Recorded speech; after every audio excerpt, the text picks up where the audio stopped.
السلام علیکم میرے پیارے دوستو، آپ سب کیسے ہیں؟ امید کرتی ہوں کہ آپ سب بہتر ہوں گے۔ تو چلیے آج میں آپ کو حضرت مریم علیہ السلام کے بارے میں بتانے جا رہی ہوں، جو کہ سن کے بھی آپ کے ایمان کو تازہ کرے گی۔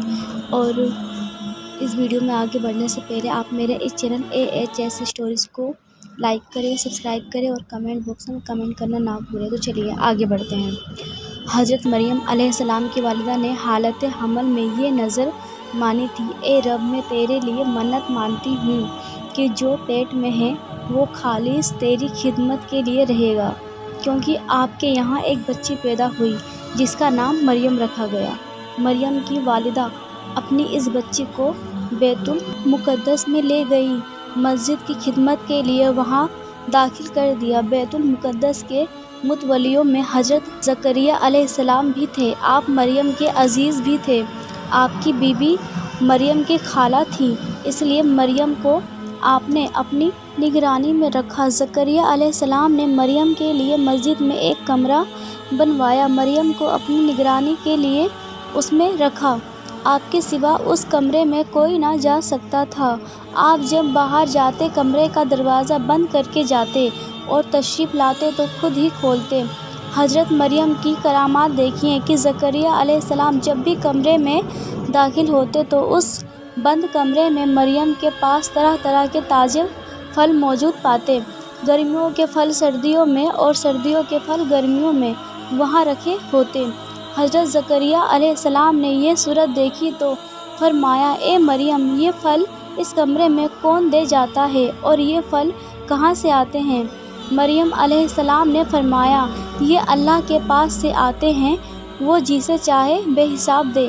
حضرت زکریا علیہ السلام کی عمر شریف 75 سال سے بھی زیادہ تھی۔ سر تو سفید ہو چکا تھا اور آواز مبارک میں بھی کمزوری آ چکی تھی۔ آپ کے یہاں اولاد نہ تھی۔ آپ نے خیال فرمایا کہ خدا تعالیٰ مریم کو بے موسم پھل عطا فرماتا ہے تو مجھے بھی اس بڑھاپے میں، جبکہ میری بیوی بھی بانجھ ہے، یقیناً اولاد دینے پر قادر ہے۔ اس خیال سے آپ نے اسی جگہ جہاں آپ مریم کے پاس بیٹھے تھے دعا کی: اے اللہ، مجھے اپنے پاس سے صاف ستھری اولاد دے، بے شک تو دعا سننے والا ہے۔ آپ کی اس دعا کے بعد جبرائیل حاضر ہوئے اور عرض کیا کہ اللہ تعالیٰ نے آپ کو بشارت دی ہے کہ آپ کے یہاں لڑکا پیدا ہوگا جس کا نام یحییٰ ہوگا۔ اولیاء کی کرامت برحق ہے۔ حضرت مریم علیہ السلام کے پاس بے موسم کے پھل موجود ہونا یہ ان کی کرامات تھی۔ یہ بھی معلوم ہوا کہ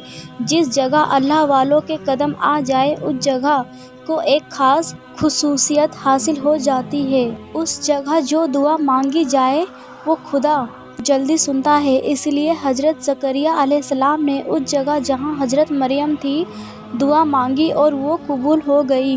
یہ بھی معلوم ہوا کہ اللہ کے بتانے سے انبیاء اکرام کو غیب کا بھی علم ہو جاتا ہے، کیونکہ جب اللہ تعالیٰ نے آپ کو بشارت دی کہ تمہارے یہاں یحییٰ پیدا ہوگا تو زکریا علیہ السلام کو علم ہو گیا کہ میری اہلیہ کے پیٹ میں لڑکا ہے۔ حضرت مریم علیہ السلام ایک روز اپنے مکان میں الگ بیٹھی تھی کہ آپ کے پاس جبرائیل امین ایک تندرست آدمی کی شکل میں آئے۔ مریم نے جو ایک غیر آدمی کو اپنے پاس موجود دیکھا تو آپ نے فرمایا: تم کون ہو؟ یہاں کیوں آئے ہو؟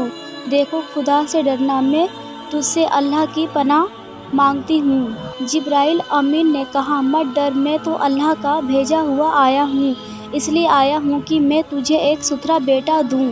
مریم بولی: بیٹا میرے کہاں سے ہوگا، جبکہ میرا تو ابھی تک نکاح بھی نہیں ہوا ہے، کسی آدمی نے مجھے ہاتھ بھی نہیں لگایا ہے اور میں کوئی بدکار عورت بھی نہیں ہوں۔ جبرائیل بولے: یہ ٹھیک ہے، مگر رب نے فرمایا ہے کہ باپ کے بغیر بھی بیٹا دینا میرے لیے کچھ مشکل نہیں، یہ بات بھی مجھے آسان ہے۔ ہم یہ چاہتے ہیں کہ تمہارے یہاں بغیر باپ کے بیٹا پیدا کر کے اپنی رحمت کا اور لوگوں کے لیے نشانی کا مظاہرہ کروں، یہ کام ہو کر ہی رہے گا۔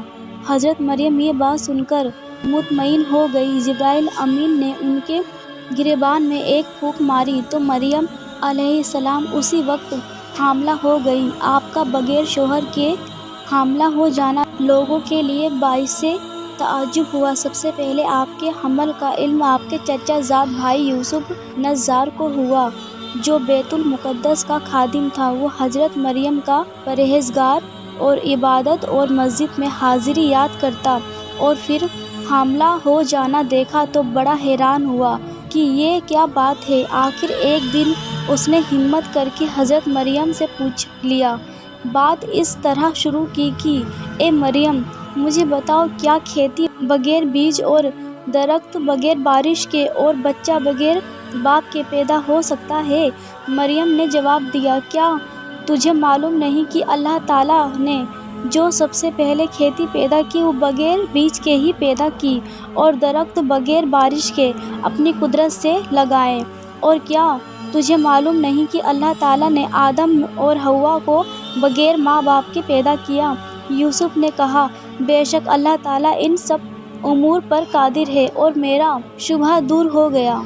اس کے بعد اللہ تعالیٰ نے مریم کو الہام کیا کہ وہ اپنی قوم سے علیحدہ چلی جائے، اس لیے وہ ایک دور جگہ چلی گئی۔ جب بچہ جننے کا درد شروع ہوا تو آپ خشک درخت سے تکیہ لگا کر بیٹھ گئی۔ شرم کے اندیشے سے بولی، ہائے، کسی طرح میں اس سے پہلے ہی مر گئی ہوتی اور بھولی بسری ہو جاتی۔ مریم نے جب یہ بات کہی تو انہیں ایک آواز آئی کہ اے مریم، اپنی تنہائی کا، لوگوں کی چیم گوئیوں کا اور کھانے پینے کا کوئی غم نہ کر۔ تیرے رب نے تیرے نیچے ایک نہر جاری کر دی ہے، اور اس کھجور کے پیڑ کی جڑ پکڑ کر اسے ہلا۔ کیونکہ مریم نے اس درخت کو ہلایا تو وہ فوراً سرسبز و شاداب ہو گیا، اور اس میں تازہ پھل بھی لگ گئے اور پکی ہوئی کھجوریں گرنے لگیں۔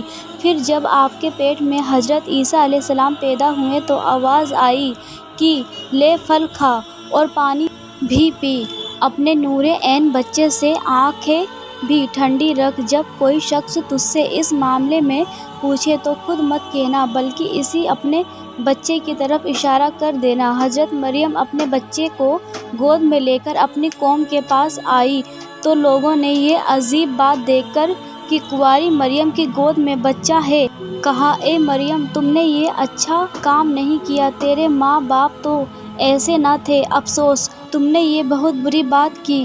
مریم نے بچے کی طرف اشارہ کیا کہ مجھ سے کچھ نہ کہو، اگر کچھ کہنا ہے تو اس سے کہو۔ لوگ یہ بات سن کر اور بھی غصے میں آ گئے اور بولے، ہم اس دودھ پیتے بچے سے کیسے بات کریں؟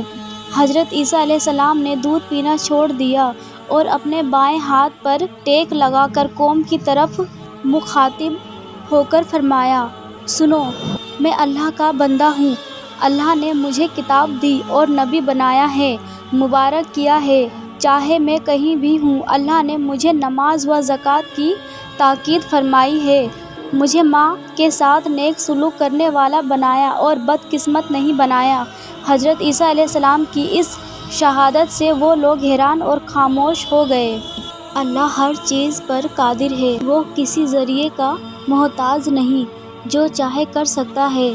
اسباب کو فعال جاننا یا بغیر ان کے خدا کو عزیز ماننا سراسر جہالت و کفر اور حماقت ہے۔ یہ بھی معلوم ہوا کہ نورانی مخلوق بشریت کا لباس اوڑھ کر آ جائے تو وہ ہماری مثل بشر نہیں ہو جاتی، اس کی حقیقت نور بدل نہیں جاتی۔ جیسا کہ جبرائیل امین جو نورانی تھے ایک تندرست آدمی کی شکل میں آئے، مگر وہ ہماری طرح بشر نہ تھے اور نہ ہیں، نور ہی تھے، نور ہی ہے۔ اسی طرح محمد مصطفیٰ صلی اللہ علیہ وسلم جو سب نوروں کے نور کا چشمہ ہیں، ہمارے پاس لباس بشریت میں تشریف لائے تو اس لباس بشریت کو اوڑھ لینے سے آپ ہماری مثل بشر ہرگز نہ تھے، نہ ہیں، بلکہ آپ نور ہی نور تھے، نور ہی ہیں۔ یہ بھی معلوم ہوا کہ اللہ کی کوئی نعمت جس ذریعے سے ملے، اس نعمت کا ملنا اس ذریعے کی طرف منسوب کر دینا جائز ہے، جیسا کہ بیٹا دینا اللہ کا کام ہے۔ مگر جبرائیل نے یوں کہا کہ میں اس لیے آیا ہوں تاکہ تجھے ایک ستھرا بیٹا دوں۔ کیونکہ مریم کو بیٹا ملا جبرائیل کے ذریعے سے تھا، اسی لیے قرآن نے یہ بیٹا دینے کی نسبت جبرائیل کی طرف کر دی۔ اس بات کا اعلان فرمایا کہ مریم کو بیٹا جبرائیل نے دیا ہے۔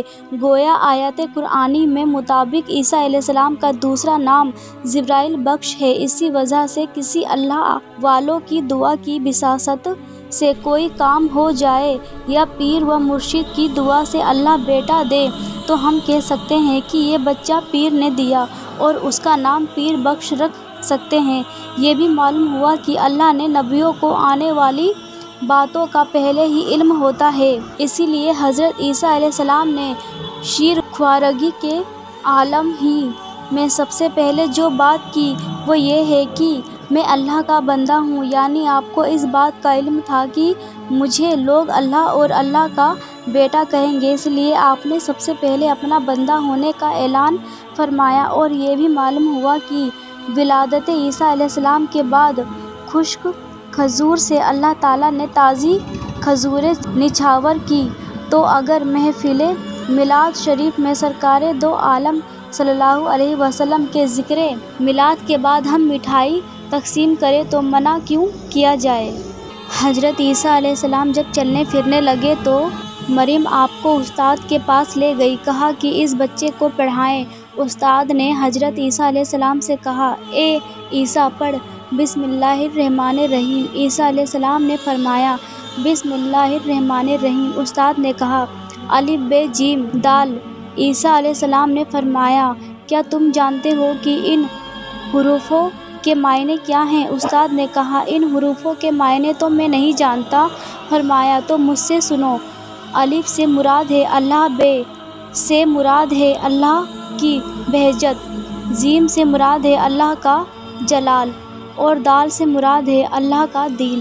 استاد نے حضرت مریم رضی اللہ تعالیٰ عنہ سے کہا کہ آپ اس بچے کو واپس لے جائیں، یہ کسی استاد کا محتاج نہیں، بھلا میں اسے کیا پڑھا سکتا ہوں جبکہ یہ خود مجھے پڑھا رہا ہے۔ نبی کسی دنیاوی استاد کے محتاج نہیں ہوتے، اس کا استاذ و معلم خدا ہوتا ہے۔ نبی ایسے علوم کا چشمہ ہوتا ہے جس سے دوسرے لوگ بے خبر ہوتے ہیں۔ میرے پیارے دوستو، اگر آپ سبھی کو میری یہ ویڈیو اچھی لگی ہو حضرت عیسیٰ علیہ السلام کے بارے میں تو پلیز میرے اس چینل AHS اسٹوریز کو لائک کریں، سبسکرائب کریں اور کمنٹ باکس میں کمنٹ کرنا نہ بھولیں۔ اگر آپ کو میری اس ویڈیو کی پارٹ 2 دیکھنا ہے تو میں آپ سبھی کے لیے پارٹ 2 ضرور لے کے آؤں گی اور جلد ہی لے کے آؤں گی، کیونکہ یہ ویڈیو بہت لمبی ہو جاتی تو اس لیے میں نے آدھی ہی بنائی ہے اس میں۔ باقی پارٹ 2 دیکھیں گے تو میں آپ کے لیے پارٹ 2 بہت جلدی لے کے آؤں گی۔ باقی آپ میرے اس ویڈیو کو ضرور پورا دیکھیں پلیز۔ اللہ حافظ۔